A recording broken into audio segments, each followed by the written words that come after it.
So today we are going to discuss about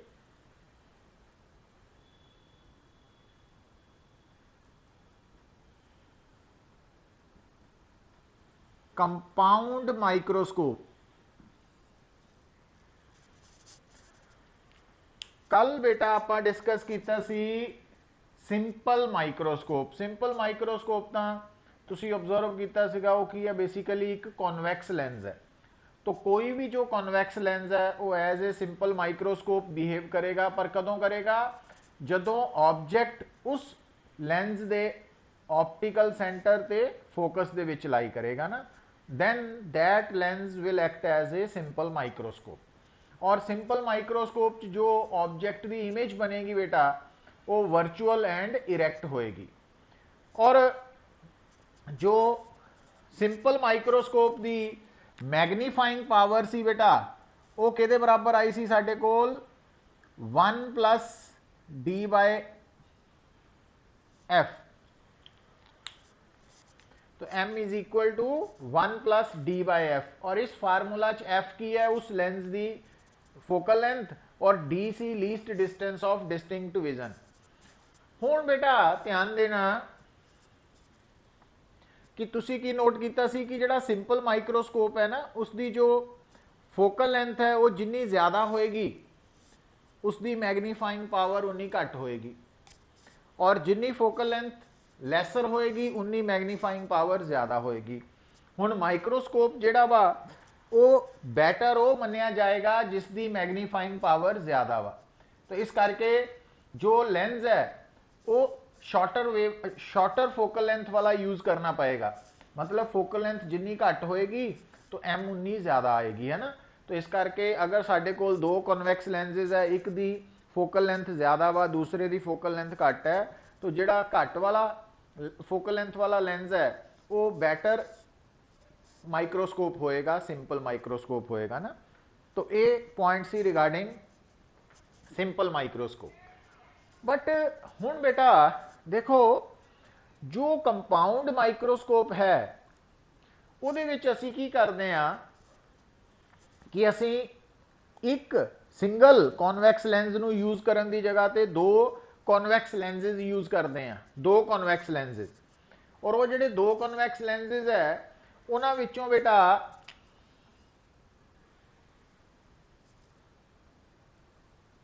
जो एक convex lens है ओदी फोकल लेंथ शॉर्टर है और दूसरे दी फोकल लेंथ लॉन्गर है। जिहड़ा शॉर्टर फोकल लेंथ वाला कॉन्वैक्स लेंस है उन्होंने एज ऑब्जेक्टिव लेंस यूज करते हैं, ऑब्जेक्टिव लेंस। तो आ बेटा प्रिंसिपल एक्सिस आ गई।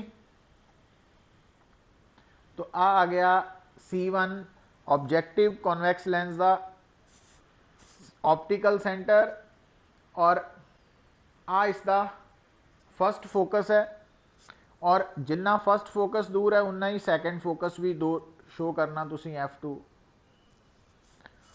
हुण इस केस दे विच बेटा जिहड़ा ऑब्जेक्ट है ना वो आपां प्लेस करते हैं जस्ट बियॉन्ड फोकस, फोकस तो थोड़ा पिछे। हुण ये जिहड़ा तुहाडा ऑब्जेक्ट है कंपाउंड माइक्रोस्कोप दे विच कित्थे लाई करेगा, जिहड़ा ऑब्जेक्टिव लेंस है ओदी फोकस तो थोड़ा पिछे लाई करेगा, है ना। मतलब ऑब्जेक्ट ते ऑब्जेक्टिव लेंस दे विच जो दूरी है, डिस्टेंस है, वो focal length of objective lens नालों थोड़ा ज्यादा होएगा। अच्छा हुण बेटा ये जो ऑब्जेक्ट है इसकी इमेज कित्थे बनेगी, तो उहदे लई आपां एक रे भेजनी है पैरेलल टू प्रिंसिपल एक्सिस, और इस रे ने after passing through objective lens focus चो पास करना, और दूसरी रे जिहड़ी है असीं भेज दिंदे आ थ्रू ऑप्टिकल सेंटर, और इन्हें जो है इट गोज अनडेविएटेड, इन्हें बिल्कुल सीधा जाना, और जिथे आ दोनों रेज मीट करनगियां उत्थे बनेगी इमेज। तो आ जो इमेज है ना वो ऑब्जेक्टिव लेंस ने बनाई है इस ऑब्जेक्ट की। तो ऑब्जेक्टिव लेंस के लिए ये ऑब्जेक्ट है और इसकी इमेज है। पर जिहड़ा बेटा आई लेंस है, आई लेंस वो कन्वैक्स लेंस है जिसका फोकल लेंथ ऑब्जेक्टिव लेंस तो ज्यादा वा, थोड़ी ज्यादा वा।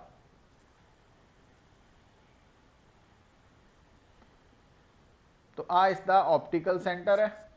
हुण इहदी फोकल लेंथ ज़्यादा होने करके मान लो इसकी फोकल लेंथ जो सैकेंड फोकस है वो F2 डैश है और फर्स्ट फोकस इस तरफ आ जाएगा ना F1 डैश। हुण बेटा ऑब्जेक्टिव लेंस दे लई जो AB है वो ऑब्जेक्ट है और A dash B dash image है। बट आई लेंस लई दिस इज आई लेंस। तो आई लेंस दे लिए बेटा जो ए डैश बी डैश है वो ऑब्जेक्ट का रोल प्ले करेगा। और तुसी नोट करो आई लेंस दे लिए क्योंकि ए डैश बी डैश ऑब्जेक्ट है और ये ऑब्जेक्ट इस कॉन्वैक्स लेंस दे ऑप्टिकल सेंटर और फोकस दे विच लाई कर रहा है। तो हुण इहदी इमेज कित्थे बनेगी, उहदे लई आपां एक रे भेजनी है पैरेलल टू प्रिंसीपल एक्सिस। तो उन्हें पास करना थ्रू फोकस और दूसरी रे भेजनी है बेटा ऑप्टिकल सेंटर चों और इन्हां ने एक्सटेंड होके पिछे नूं एक्सटेंड कर देना दोनों नूं। तो आ बन गई थोड़ी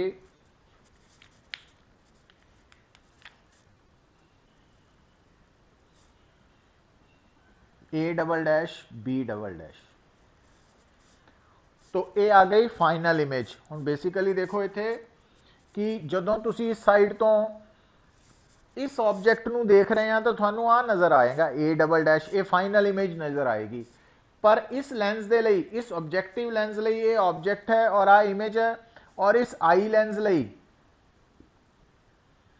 आ ऑब्जेक्ट है तो आ इसकी इमेज है। तो ये पॉइंट्स याद रखने पैने, समझने पैने थानू। हुण बेटा दोबारा देखो गल नूं समझो कि बेसिकली जो कंपाउंड माइक्रोस्कोप है वो दो लेंसेज यूज होए है और दोनों ही कॉन्वैक्स लेंसेज है। बट एक दी फोकल लेंथ स्मॉलर है, एक दी लार्जर है। जिहड़ा लार्जर फोकल लेंथ वाला कॉन्वैक्स लेंस है वो आईज दे नेड़े है ना। जिस साइड तो आपां माइक्रोस्कोप दे थ्रू देख रहे हैं तो माइक्रोस्कोप का वो लेंस जिहड़ा अखां दे नेड़े है वो आई लेंस है, जिहड़ा ऑब्जेक्ट की तरफ है वो ऑब्जेक्टिव लेंस है। और ये तुसी पॉइंट याद रखना कि कंपाउंड माइक्रोस्कोप दे विच जो आई लेंस है उसकी फोकल लेंथ लार्जर है और जो ऑब्जेक्टिव लेंस है उसकी फोकल लेंथ स्मॉलर है। और ये रे डायग्राम ड्रॉ होगी बेटा। हुण नैक्सट की है, हुण आपां गल करनी है मैग्नीफाइंग पावर दी।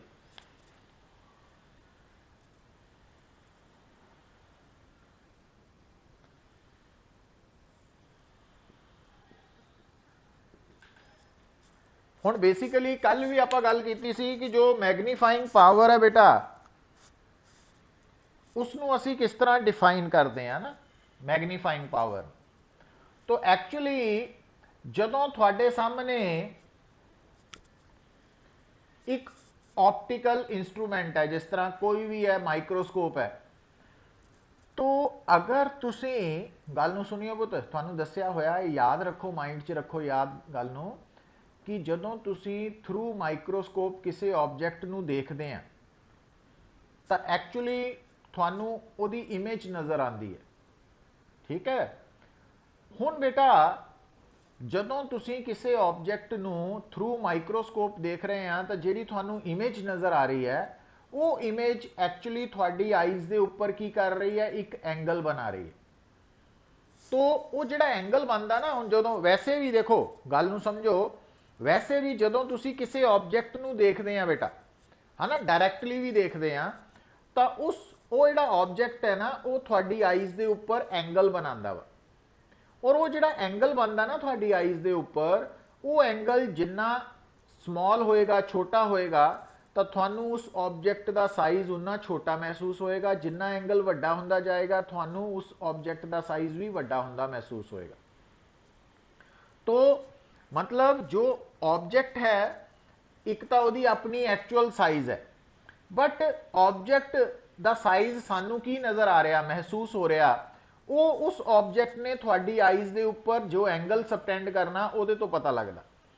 ठीक है ना। हुण देखो, हुण मान लो कोई भी ऑब्जेक्ट है, जिदा पेन ही है, अगर पेन तुसी हाथ च पकड़ के देख रहे हैं तो उही पेन अगर थोड़े तो 10 मीटर दूर या 20 मीटर दूर या 25 मीटर दूर दिखाया जाए तो पेन उही है, पर जो पेन 25 मीटर दूर है तो थानू उहदा साइज छोटा महसूस होएगा। क्यों? क्योंकि उस वक्त वो जिहड़ा पेन है वो थोड़ी आईज के उपर जो एंगल सबटेंड कर रहा वो समॉलर है।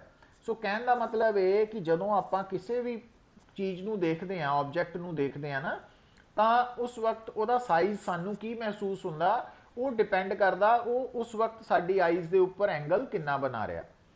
तो हुण जदों असीं माइक्रोस्कोप के थ्रू देखते हैं किसी भी ऑब्जेक्ट नूं, है ना, तो सानू उहदी इमेज नज़र आनी है। मतलब जदों तुसीं कंपाउंड माइक्रोस्कोप के थ्रू ऑब्जेक्ट ए बी नूं देखना, तो तुसीं माइक्रोस्कोप के सामने तो ऑब्जेक्ट ए बी रखिया, पर तुसीं through microscope A double dash B double dash नूं देख रहे हैं। तो हुण ये A double dash B double dash का जिहड़ा साइज है वो थोड़ी आईज के उपर, क्योंकि थोड़ियां आईज इधर है, तुसीं इस साइड तो देख रहे हैं, वो थोड़ी आईज के उपर आ एंगल बना रहा। A double dash B double dash थोड़ी आईज के उपर एंगल बना रहा बीटा। हुण बेटा अगर अगर असीं कंपाउंड माइक्रोस्कोप की मैग्नीफाइंग पावर निकालनी है तो माइक्रोस्कोप तो असीं इसे करके यूज कर रहे हैं ताकि असीं कंपेयर कर सकीए कि जिहड़ा ऑब्जेक्ट है अगर उन्होंने असीं बिना माइक्रोस्कोप के डायरैक्टली देखते हैं तो वह साइज, और जो उन्होंने माइक्रोस्कोप के थ्रू देखना तो वह साइज च फर्क आना चाहिए, वड्डा होना चाहिए थ्रू माइक्रोस्कोप, तो ही फायदा है ना। हुण बेटा हुण दोनों के साइज च की फर्क पिया, मतलब अगर ऑब्जेक्ट नूं असीं डायरैक्टली देखते तो उसे ऑब्जेक्ट नूं थ्रू माइक्रोस्कोप देख रहे हैं तो वो साइज का जो रेशो है वो असी एंगल की टर्म च भी लै सकते हैं। हुण जो एंगल की टर्म च असी रेशो लैने आ साइज की, तो वो शर्त यह होंदी है कि दोनों जिन्हां दा आपां साइज कंपेयर करते हैं दोनों इक्को दूरी ते होनियां चाहिए। सो हुण देखो, क्योंकि जो असी ऑब्जेक्ट नूं, गल नूं समझो, हुण जो असी ऑब्जेक्ट नूं थ्रू माइक्रोस्कोप देख रहे हैं तो सानू आ नज़र आ रहा, तो आ वाला साइज कंपेयर होना ना, तो ये एंगल थोड़ी आईज ते बना रहा बीटा। तो यदा मतलब भी अगर जिहड़ा ऑब्जेक्ट है ये भी इत्थे हुंदा, इनू आपां नाम दे देने सी, तो अगर आ वाला ऑब्जेक्ट भी इमेज की दूरी ते हुंदा, अख तो दूर हुंदा, तो उन्हें सिर्फ एंगल बनाना सी अल्फा। सो इसका मतलब मैग्नीफाइंग पावर की है बीटा बाय अल्फा। हुण तुसीं साफ देख रहे हैं कि बीटा ग्रेटर है, अल्फा छोटा वा, तो इस करके जो थ्रू माइक्रोस्कोप ऑब्जेक्ट है वो सानू वड्डा नज़र आएगा। तो ये बेसिक कंसैप्ट है मैग्नीफाइंग पावर की वैल्यू निकालने का ना। पर हुण दसिया बेटा, क्योंकि ये एंगल्स स्मॉल होने करके आपां इन्हां एंगल्स नूं ना tan beta by tan alpha लिख सकते हैं।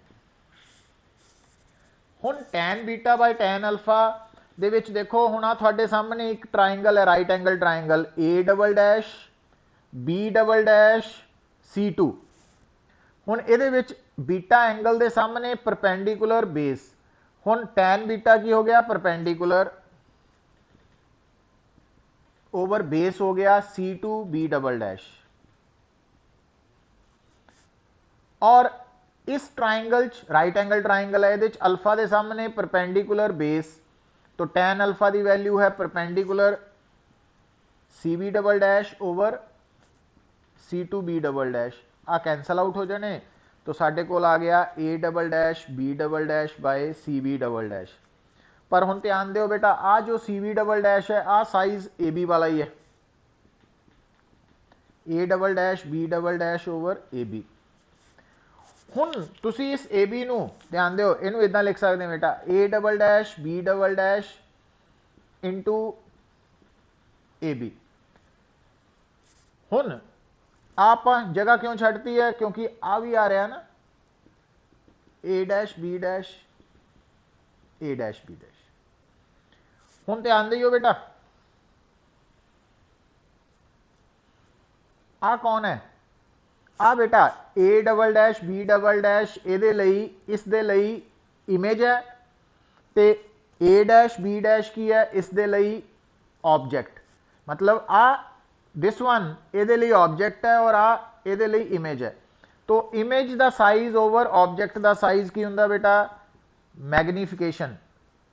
तो पर आ किहदे ਲਈ है, आई लेंस ਲਈ, तो ਇਹਨੂੰ ਕਹਿ ਦਿੰਦੇ ਆ magnification of eye lens into, हुण दोबारा देखो A double dash A dash B dash ते नीचे ए बी, हुण ए डैश बी डैश ਇਹਦੇ ਲਈ इमेज है और ए बी इस दे ਲਈ ऑब्जेक्ट है।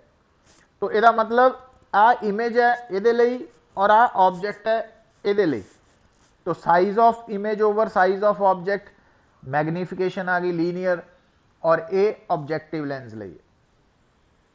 हुण इथों एक गल होर क्लीयर हो गई तुहानू बेटा, गल नू सुनो, ये एक बेसिक रिजल्ट है, इनू भुलना नहीं। हुण तुहाडे सामने कंपाउंड माइक्रोस्कोप दो लेंसेज का बनया होया है ना, तो इस कंपाउंड माइक्रोस्कोप की जो टोटल मैग्नीफाइंग पावर है या लीनियर मैग्नीफिकेशन है एम, वो किहदे बराबर है, ऑब्जेक्टिव लेंस की मैग्नीफिकेशन इंटू आई लेंस की मैग्नीफिकेशन। सो इसका मतलब अगर तुहाडे सामने कोई भी ऑप्टिकल सिस्टम दो या दो तो ज्यादा लेंसेज का बनया होया या उहदे च मिरर भी आ जान, तो उस सिस्टम की टोटल मैग्नीफाइंग पावर, हाँ जी बेटा बोलो,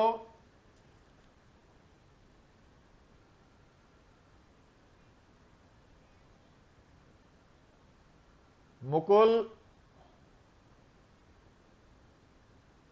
ब्लर है, हुण ठीक है, ठीक है बेटा। पहला मतलब कितनी चेर पहला,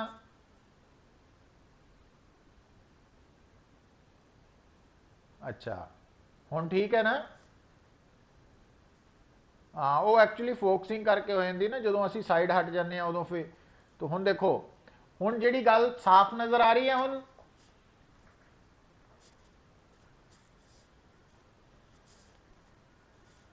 तो हुण देखो, हुण आ जिहड़ा रिजल्ट आया बेटा कि ये जो कंपाउंड माइक्रोस्कोप है, अगर आप उहदी मैग्नीफाइंग पावर निकालनी है, उहदे च बीटा बाय अल्फा की रेशो लई, बीटा इत्थे की है, angle subtended by final image at the eye, और अल्फा की है, angle subtended by object at the eye when both are at the same position. मतलब अगर ऑब्जेक्ट भी उसे पोजीशन ते होवे जिस जगह ते फाइनल इमेज बन रही है, तो वो वाला एंगल। हुण एंगल छोटे होने करके tan beta by tan alpha लिख लिया, और टैन बीटा की वैल्यू इस राइट एंगल ट्राइंगल तो A double dash B double dash C two उतों निकाल ली, और टैन अल्फा की value C B double dash C two तो निकाल के पुट करके रेशो लैके तो आ बन गई। हुण इहदे विच आपां की कीता, ए डैश बी डैश न्यूमीरेटर ते डिनोमीनेटर च लिखता। हुण उहदे नाल की होया बेटा, आ जिहड़ी टर्म है आ बन गई मैग्नीफिकेशन ऑफ आई लेंस, और आ टर्म बन जानी है मैग्नीफिकेशन ऑफ ऑब्जेक्टिव लेंस। तो तुसी की नोट करते हैं कि जिहड़ी कंपाउंड माइक्रोस्कोप की टोटल मैग्नीफिकेशन है वो आई लेंस ते ऑब्जेक्टिव लेंस की मैग्नीफिकेशन का प्रोडक्ट है। और मैं गल जिहड़ी तुहानूं दस रहा सी बेटा, वो बेसिकली की है कि जो कोई भी ऑप्टिकल सिस्टम है जिहदे विच दो या दो तो ज्यादा मिरर्स लेंसेज यूज हो रहे हैं या मिक्स है, एक लेंस है एक मिरर है, तो उहदी मैग्नीफिकेशन पावर या लीनियर मैग्नीफिकेशन या मैग्नीफाइंग पावर जिहड़ी है वो कल्ले कल्ले दी मैग्नीफाइंग पावर दे प्रोडक्ट दे बराबर है ना। कल्ले कल्ले दी मैग्नीफाइंग पावर्स निकाल के उन्हां दा प्रोडक्ट लैके भी टोटल मैग्नीफाइंग पावर निकाली जा सकती। हुण देखो बेटा गल नूं समझो, हुण क्योंकि कंपाउंड माइक्रोस्कोप च आ दो लेंसेज यूज हो रहे हैं, आ दो लेंसेज यूज हो रहे हैं, और इन्हां दोनों दी फोकल लेंथ अलग अलग है। यदि कह देने एफ नॉट और यदि कह देने एफ ई। हुण दोबारा गल सुनियो पुत, आ जिहड़ा लेंस है इस ये कन्वैक्स लेंस है, और इस कन्वैक्स लेंस की ऑब्जेक्ट जिहड़ी है वो कित्थे लाई कर रही है, ऑप्टिकल सेंटर ते फोकस दे विच, और इस करके इस ऑब्जेक्ट की इमेज भी उसे साइड ते बन रही है ना, इरैक्ट बन रही है। हुण ये वाला रिजल्ट तो तुसी ऑलरेडी कल कीता सी कि सिंपल माइक्रोस्कोप, कि सिंपल माइक्रोस्कोप च की हुंदा बेटा कि ऑब्जेक्ट लाई करदा उस लेंस दे ऑप्टिकल सेंटर ते फोकस दे विच इन बिटवीन, और उहदी इमेज भी उसे साइड ते बनदी है। तो यदा मतलब जिहड़ा कल्ला आई लेंस है, कल्ला आई लेंस अगर ध्यान नाल देखो तो आई लेंस दा ऑब्जेक्ट कित्थे लाई कर रहा, आई लेंस दे ऑप्टिकल सेंटर ते फोकस दे विच, और उहदी इमेज भी उसे साइड ते बन रही है। तो उस केस च जिहड़ा आई लेंस है वो as a simple microscope behave कर रहा कल्ला। तो उहदी मैग्नीफाइंग पावर आपां कल कितनी कड्ढी सीगी, 1+d/f, है ना। तो इत्थे आपां की करते हैं पुत, आ जिहड़े दो लेंसेज है ना, इन्हां दी सैटिंग इदां कीती जांदी है कि जिहड़ी फाइनल इमेज A'-B' है वो आई तो कितनी दूर बननी चाहिए है, लीस्ट डिस्टेंस से।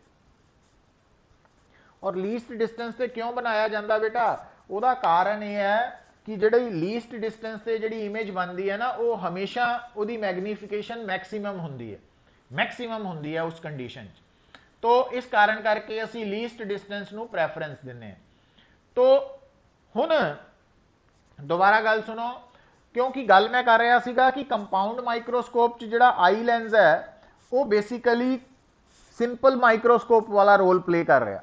तो सिंपल माइक्रोस्कोप की मैग्नीफाइंग पावर आपां निकाली सी 1+d/f, पर इत्थे जिहड़ी मैग्नीफाइंग पावर है वो आपां इदां लिख देनी है कि ME = 1+d/f। सो इहदा मतलब आ जिहड़ी वैल्यू है वो आपां आ रिजल्ट यूज कर सकते हैं इत्थे। हुण रह गई गल M0 की। M0 किहदी मैग्नीफिकेशन है बेटा, तो M0 मैग्नीफिकेशन है ऑब्जेक्टिव लेंस की। हुण ऑब्जेक्टिव लेंस की मैग्नीफिकेशन M0 की वैल्यू निकालण लई असीं जिहड़ा M0 है उसदा रिजल्ट है A'-B'/AB। हुण ध्यान दिओ बेटा, हुण इहदे लई देखो ABC1, तो आ वाली ट्राइंगल A'-B'-C1, आ वाली ट्राइंगल है ना, आ वाली ट्राइंगल। तो आ ट्राइंगल और आ ट्राइंगल सिमिलर ट्राइंगल्स है। सिमिलर ट्राइंगल्स होने करके A'-B'/AB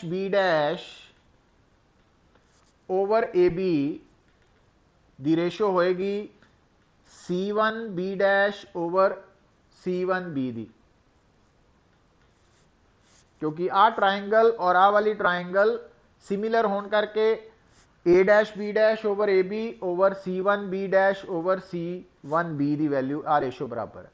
बट हुण according to new sign convention देखो बेटा C1B', हुण B' बेसिकली की है, इस लेंस का इमेज है। तो इमेज की दूरी लेंस तो आपां की लिखते हैं पुत V, पर क्योंकि ये लेंस ऑब्जेक्टिव लेंस है तो इस करके इत्थे V0 लिखता। तो V0 का मतलब है इमेज की दूरी फ्रॉम ऑब्जेक्टिव लेंस। अच्छा, तो यदा मतलब C1B' जिहड़ा वो किहदे बराबर है, +V0। क्यों, क्योंकि V0 की डायरेक्शन जिहड़ी है इंसीडेंट लाइट दे अलोंग है। और C1B की है, तो आ कौन है, ऑब्जेक्ट है, किहदे लई, ऑब्जेक्टिव लेंस लई। तो आ वाली दूरी जिहड़ी हो गई वो हो गई U0। और आ opposite to the direction of incident ray है तो माइनस हो जानी। तो यदा मतलब हुण आ A'-B' ओवर AB की वैल्यू ये बराबर आ गई -V0/U0। तो यदा मतलब जो M है टोटल लीनियर मैग्नीफिकेशन है या मैग्नीफाइंग पावर है वो किहदे बराबर आ गई बेटा, ME × M0। M0 की वैल्यू आपां कड्ढी है -V0/U0 और ME की वैल्यू है 1+D/F। तो ये एक्सप्रेशन आ गई for magnifying power of compound microscope. हुण बेटा दोबारा गल सुनो,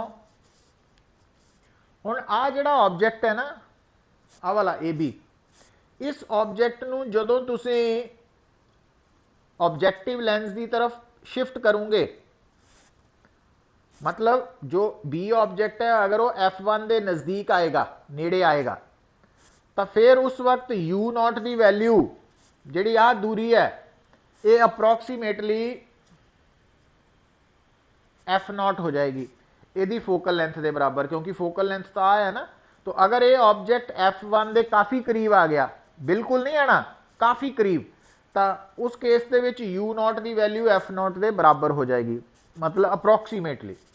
पर उहदे नाल देखो जदों तुसी इस ऑब्जेक्ट नूं F1 के करीब लियाओगे, अगे लियाओगे, तो आ जिहड़ी इमेज बनती है आ वाली A डैश B डैश, ये भी पिछे नूं शिफ्ट होएगी, पिछे नूं शिफ्ट होएगी बेटा। सो यदा मतलब जदों आ ऑब्जेक्ट ए बी ये F1 के नज़दीक आएगा तो U0 की वैल्यू F0 हो जाएगी, और आ जिहड़ी इमेज है ये पिछे नूं इस लेंस के करीब हो जाएगी, ये कोल आ जाएगी। और ये कोल आने का मतलब पता की है कि हुण देखो कि आ जिहड़ा ऑब्जेक्टिव लेंस है बेटा और आ जिहड़ा आई लेंस है, ये विचली जिहड़ी दूरी है उन्होंने असीं कह दिंदे आ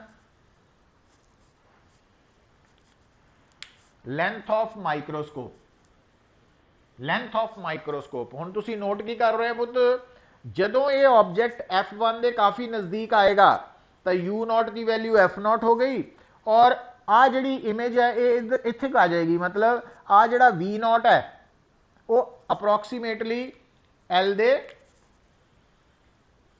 करीब हो जाएगा। हुण अगर आप इत्थे पुट कर दईए तो उस केस च M आ जाएगा minus L over F0 1 plus D by F E.